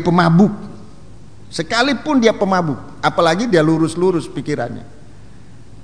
Katakanlah orang itu jahat, tapi coba permainkan istrinya. Jangan coba-coba ya. Ompong bilang coba, jangan coba-coba. Itu milik yang dipertanggungjawabkan. Sekalipun orang ini tidak setia sama istrinya, tapi jangan coba-coba mempermainkan istrinya. Itu miliknya. Apalagi Tuhan yang sangat setia, membela dan memeliharakan tubuhnya, memelihara mempelainya. Tapi manusia sudah coba-coba untuk mempermainkan saudara-saudaraku. Coba bayangkan bagaimana hebatnya hukuman Allah atas dunia ini. 3 yang tidak boleh dipermainkan. Jadi dalam hal ini mari, kalau kita mau dibela oleh Tuhan, kalau kita mau tetap menjadi milik Tuhan, tingkatkan hubungan kita dengan Tuhan. Bukan sekedar selamat, nomor 1. Sebab kalau hanya sekedar selamat, masih banyak orang gugur iman. Bukan hanya sekedar tergembala. Sebab berapa banyak domba-domba yang jatuh, berapa banyak domba-domba yang sesat, yang terlantar tanpa gembala, meninggalkan padang penggembalaan. Tingkatkan hubungan kita dengan Tuhan sebagai kepala dan tubuh yang tidak pernah bisa cerai. Hubungan seperti kepala dan tubuh, hubungan seperti suami dan istri yang tidak boleh diceraikan. Hubungan menjadi orang yang dimiliki oleh Tuhan. Itu sebabnya tadi dalam awal saya ceritakan bagaimana proses kita menjadi orang yang dimiliki oleh Tuhan. Ada pilihan, ada panggilan, ada proses kita diperbaiki, ada proses kita dipelihara oleh Tuhan dalam tangannya untuk menjadi satu waktu tidak bisa dipisahkan bersama Tuhan. Saudara-saudaraku, iman kita harus aktif. Fatsal yang ke-10 Injil Matius itu tentang iman dan aktivitas iman. Saya belum bisa bicara soal itu hari ini sebab saya nanti akan masukkan ini dalam Bible Study. Ini sesuatu hal yang sangat besar, ya, dimulai dengan Tuhan memanggil ke-12 murid. Dari sekian banyak orang yang terpilih, saudara-saudaraku, Tuhan memanggil 12 murid ini. Tuhan memanggil 12 murid. Ini 12 murid disebut dalam ayat 1 sampai dengan ayat yang keempat, ya. 12 murid Tuhan panggil. Ini bangsa Israel semuanya. Ini bangsa Israel. Jadi kita melihat bagaimana orang yang mengikut Tuhan mulai pasal 8 9 itu orang mengikut Tuhan, ya. Itu menjadi orang yang dipilih oleh Tuhan, dipanggil. 12 dipanggil, ya. Tapi 1 orang akan gugur. Itu nanti ada penjelasannya tersendiri. Saya jelaskan di sini. Ini panggilan suatu hal yang besar, sesuatu hal yang menyangkut perkara besar. Saudara boleh catat sedikit, saya akan berikan suatu garis besar barangkali berguna di rumah saudara dalam membaca sebelum nanti saya akan jelaskan. Di rumah mungkin saudara suka membaca Alkitab, kepada saudara saya berikan penggarisan ini. Saudara-saudaraku, pasal 10 ini adalah iman dan aktivitas. Aktivitas iman tentunya, ya. Aktivitas ini suatu aktivitas besar. Aktivitas ini aktivitas yang besar, ya. Bahkan menyangkut perkara-perkara yang terbesar. Jadi suatu aktivitas iman ini sesuatu yang besar, bahkan karena dia menyangkut hal-hal yang terbesar, yang terindah. Dari segala sesuatu kita lihat besar, saudara-saudaraku, lihat dalam aktivitas iman kita selalu berada dengan perkara yang terbesar, yang terindah ini. Itu sebabnya kita tidak usah ragu-ragu, ya. Tidak usah ragu-ragu. Kalau kita dipilih, dipanggil oleh Tuhan, kita melakukan aktivitas iman, kita selalu nanti berada dalam perkara-perkara yang besar. Nomor 1 perkara yang besar. Sudah lihat Alkitab sendiri, Alkitab saudara, ayat yang ke-7. Ayat yang ke-7 itu menyangkut kerajaan surga. Jadi panggilan ini menyangkut kerajaan surga yang jauh lebih mulia daripada kerajaan manapun di dunia ini. Hebat orang kalau sempat dipanggil oleh Tuhan, kegiatannya itu hebat. Kedua, ayat 8,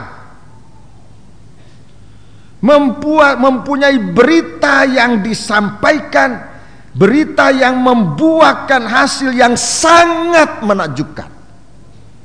Jadi bukan berita biasa, bukan berita sekedar berita yang kita dengar di koran banyak kali tidak betul, ya. Banyak kali berita yang ini berita yang besar disampaikan, membuahkan hasil yang sangat menakjubkan, menyembuhkan berbagai-bagai penyakit yang tak tersembuhkan. Dalam Bible Study saya akan jelaskan itu. Yang kedua, berita kebangkitan orang mati yang tidak pernah bisa dikerjakan oleh manusia manapun, ya. Yang ketiga, kebesaran yang ketiga, ya, pemeliharaan yang paling berharga atas mereka dan penghargaan yang tertinggi diberikan kepada mereka, yaitu setiap pekerja menerima atau berhak menerima makanan, pakaian karena telah melakukan pekerjaan dengan baik. Terlalu panjang? Nanti diulang di Bible Study, ya. Jadi punya hak-hak yang luar biasa. Kalau hak kita ini sekarang banyak menjadi masalah, ya. Tapi berita ini menyangkut hak manusia. Sekarang hak asasi manusia banyak dipermainkan, tapi nanti kita lihat bahwa orang yang dipanggil oleh Tuhan, haknya itu terpelihara. Mengapa terpelihara? Dia dalam tangan Tuhan. Asal dia mau menjadi seorang hamba, betul-betul memberhambakan diri kepada Tuhan. Hamba yang tidak berguna, tidak mempunyai hak, hanya punya kewajiban, tidak mempunyai hak. Di mana haknya? Haknya dalam tangan Tuhan. Ini berita besar. Kalau hak kita pegang sendiri, itu gampang diperkosa oleh orang. Tapi kalau hak kita di tangan Tuhan, siapa yang berani untuk memperkosa hak kita? Dia akan berhadapan dengan Tuhan. Yang keempat, ya, dalam aktivitas panggilan ini ayat 11 sampai 13, ayat 11 sampai 13 baca di rumah, catat aja, baca di rumah. Mempunyai sifat yang paling mulia, yaitu damai. Ini yang paling mahal, itu damai. Ini yang paling mahal di dunia sekarang ini, namanya damai. Coba tanya di PBB, sudah berapa uang yang belanjakan untuk mendapatkan damai. Mendamaikan Timur Tengah aja, belum mendamaikan dunia. Sudah berapa banyak biaya yang sudah, berapa banyak nyawa yang sudah jadi korban. Mendamaikan daerah-daerah yang rusuh sekarang ini. Coba mendamaikan negara dengan negara, sudah berapa banyak biaya dikeluarkan, tapi damai pun belum dicapai oleh manusia. Orang yang diutus oleh Tuhan mempunyai sifat yang paling besar. Orang hatinya damai. Damai, ya. Yang kelima, menyangkut ayat 14 dan 15. Menyangkut hukuman yang akan menimpa mereka yang tidak mau menerima berita damai. Jadi kita membawa berita damai, nanti ada hukuman besar yang akan menimpa orang-orang yang menolak damai ini, ya. Lebih besar dari hukuman Sodom dan Gomora. Ayat 16 sampai dengan 20. Itu yang keenam. Itu perkara besar yang keenam. Mendapat perlindungan yang tinggi. Mendapat perlindungan yang tinggi, yang tertinggi, ya. Seperti domba di antara serigala-serigala, sekalipun dia berada di tengah-tengah musuh tanpa senjata. Ini domba-domba, dia berada di tengah-tengah serigala, tapi serigala tidak bisa berbuat apa-apa. Dia dilindungi oleh Tuhan. Saudara ingat tentang siapa yang dijatuhkan? Tentang yang dijatuhkan di lubang singa? Siapa? Ah, ya betul, Daniel. Sama orang yang dimasukkan dalam api? Iya, Sadra, Mesak, Abed. Itu mendapat perlindungan. Ini orang-orang utusan Tuhan, punya perlindungan yang tertinggi. Punya perlindungan yang tertinggi. Luar biasa, ya. Kemudian yang ketujuh, ayat 21 sampai 25. Mendapat kesucian yang memuncak. Kesucian yang memuncak karena nama Tuhan. Ini luar biasa. Ini hal-hal yang dibawa oleh yang ke-10.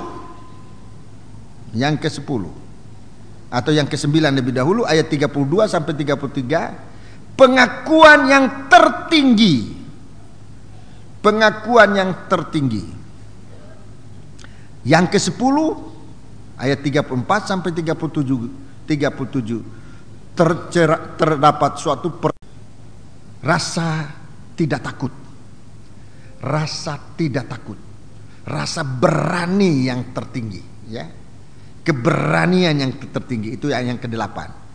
Ke-9 suatu pengakuan yang tertinggi. Ke-10 suatu perceraian yang terbesar. Ayat 38 sampai 39 itu ayat nomor 11. Suatu keuntungan yang terbesar. Keuntungan yang terbesar. Keuntungan karena mau memikul salib. Keuntungan terbesar itu mau memikul salib. Ini yang sekarang manusia nggak suka. Keuntungan yang terbesar ialah karena mau memikul salib untuk menjadi layak di hadapannya. Itu keuntungan. Kita bisa layak di hadapannya.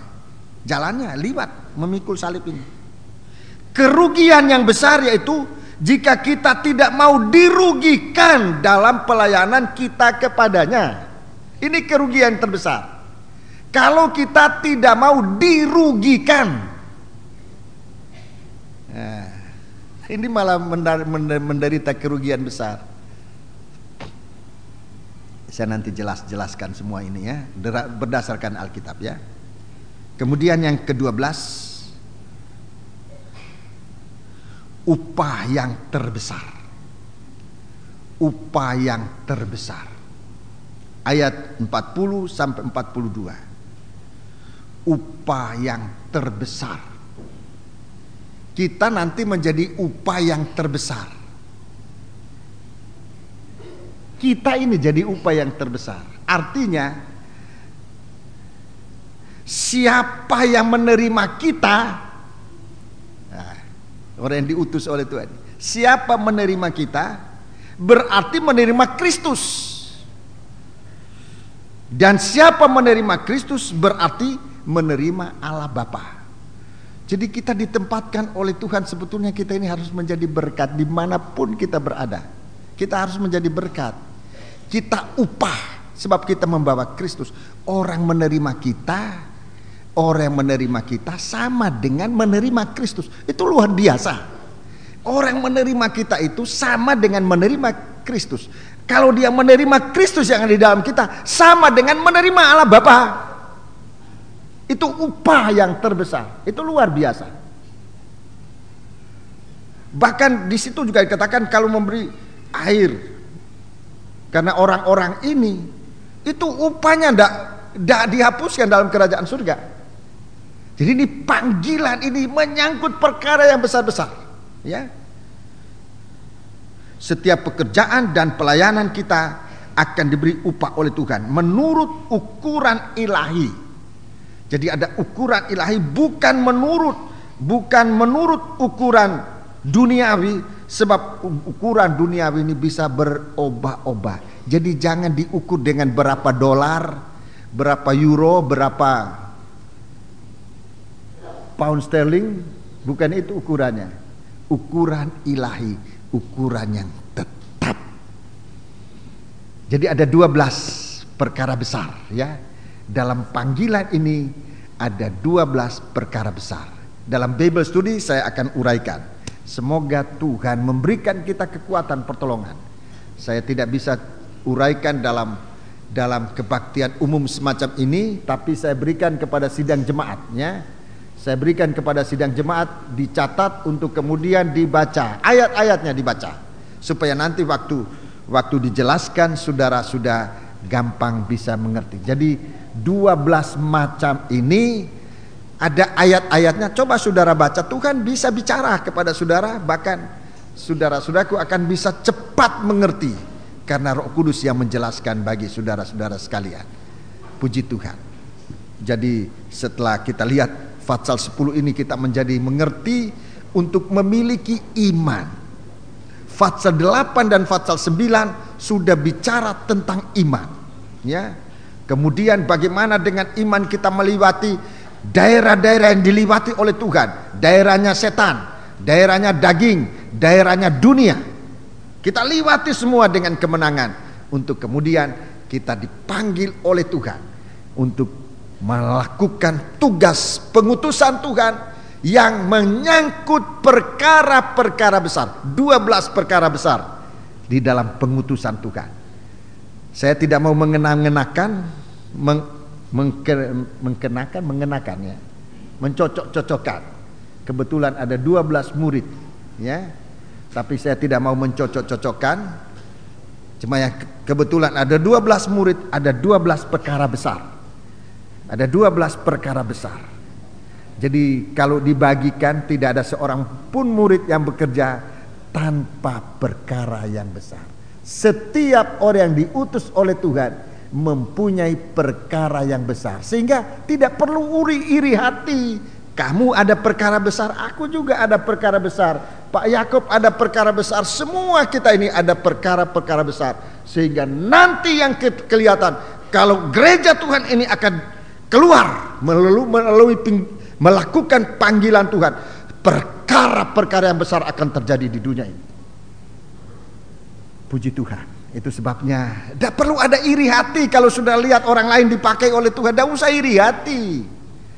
Yang penting bagaimana kita menerima panggilan Tuhan.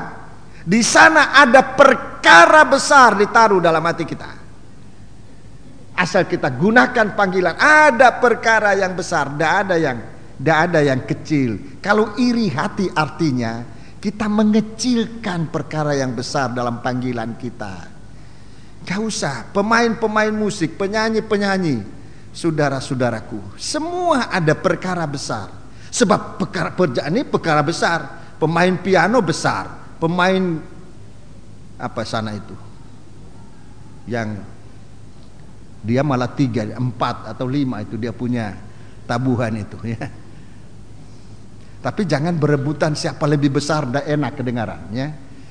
Semua besar, tetapi jangan rebutan. Siapa lebih besar? Bukbak, ndak karu-karuan. Ya. Jadi mari kita semua serasi. Semua Tuhan berikan kita perkara-perkara yang besar. Ya. Kalau masing-masing kita punya kebesaran sendiri. Apa itu yang ditiup itu namanya? Ya. Saudara punya kebesaran sendiri, sekalipun suaranya halus. Tidak usah rebutan dengan drum lebih keras. Tapi kalau saudara berada pada kebesaran peniupan saudara itu, punya kebesaran sendiri. Tidak, sekali lagi, kebesaran ini tidak diukur menurut nilai duniawi, tapi menurut nilai ilahi. Ada nilai ilahi, penghargaan kita kepada panggilan Tuhan. Puji Tuhan. 363, kita berdiri, kita mengakhiri pemberitaan firman, melakukan 363. Haleluya. Puji Tuhan.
Haleluya. Agar semua suku bangsa datang menyembah-Mu. Haleluya, haleluya. Jadikan aku Tuhan rumah doa-Mu, agar semua suku bangsa datang menyembah-Mu.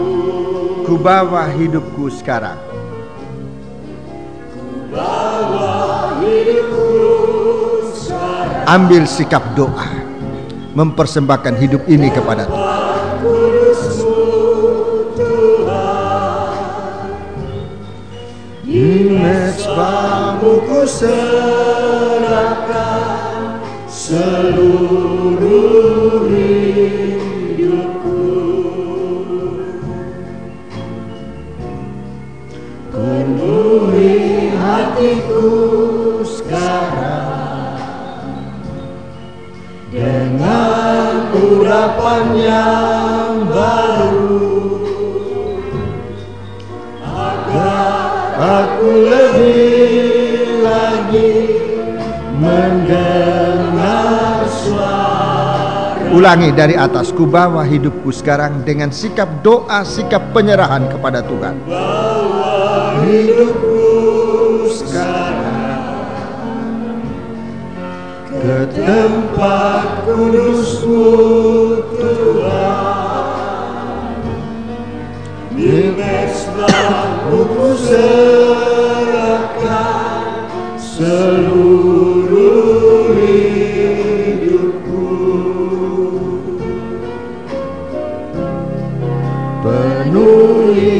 hatiku sekarang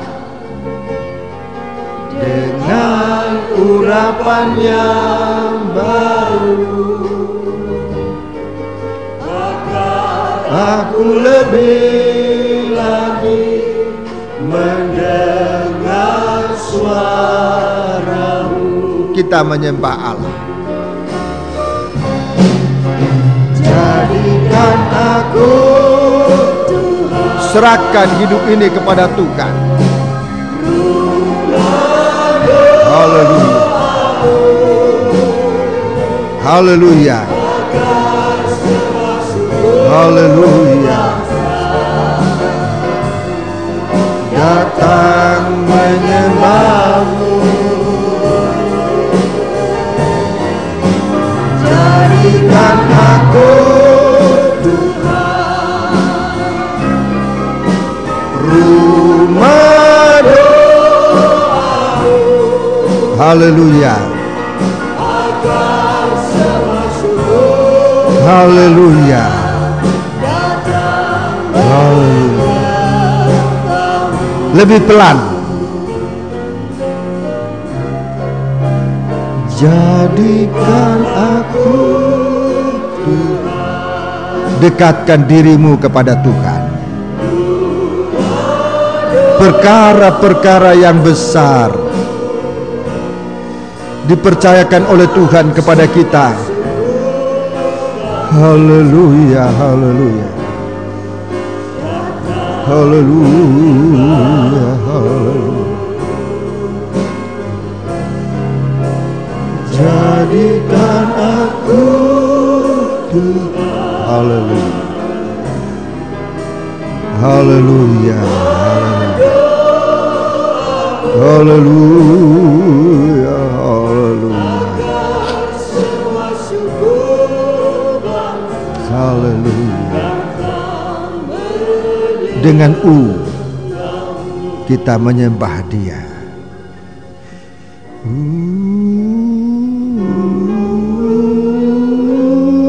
Haleluya. Haleluya. Haleluya. Haleluya. Tuhan berikan kita iman, bukan untuk mati. Haleluya, haleluya. Tapi kita aktif dengan iman ini. Haleluya, haleluya. Iman yang mati adalah iman yang tidak diaktifkan. Haleluya. Itulah iman yang akan gugur di akhir zaman. Tuhan tolong kami. Haleluya. Haleluya. Haleluya. Sementara Tuhan mencari pekerja-pekerja dalam ladang tuaian ini. Haleluya. Jangan kita malah tinggalkan pelayanan kita kepada Tuhan. Haleluya, haleluya. Haleluya, haleluya, haleluya. Haleluya, haleluya. Tuhan sudah berikan kita iman untuk menjadikan kita orang pilihan Tuhan. Tuhan mempunyai rencana dan dasar itu Tuhan memanggil kita. Haleluya. Haleluya, haleluya, haleluya. Di sini kami ada Tuhan. Engkau memanggil kami, nyatakan panggilan-Mu dalam setiap pribadi kami Tuhan. Haleluya, haleluya. Untuk menjadi apa saja dalam tangan-Mu. Dan kami berguna melakukan perkara-perkara yang besar untuk menceritakan perbuatan-perbuatan-Mu yang besar yang sudah Engkau kerjakan, baik dalam kami maupun dalam kehidupan umat-Mu Tuhan. Terima kasih Bapa. Terima kasih. Terima kasih untuk kasih sayang dan terima kasih untuk kemurahan-Mu bagi kami sekalian. Terima kasih. Dalam nama Yesus kami sudah berdoa. Tuhan, jelaskan firman-Mu dalam kami, sepeninggalnya kami dari tempat ini, di dalam perjalanan, di rumah, di mana kami membaca kembali firman-Mu, di mana kami memperbincangkan kembali firman-Mu. Engkau menjelaskan lewat kuasa Roh-Mu yang suci di dalam hati kami masing-masing pribadi Tuhan. Terima kasih.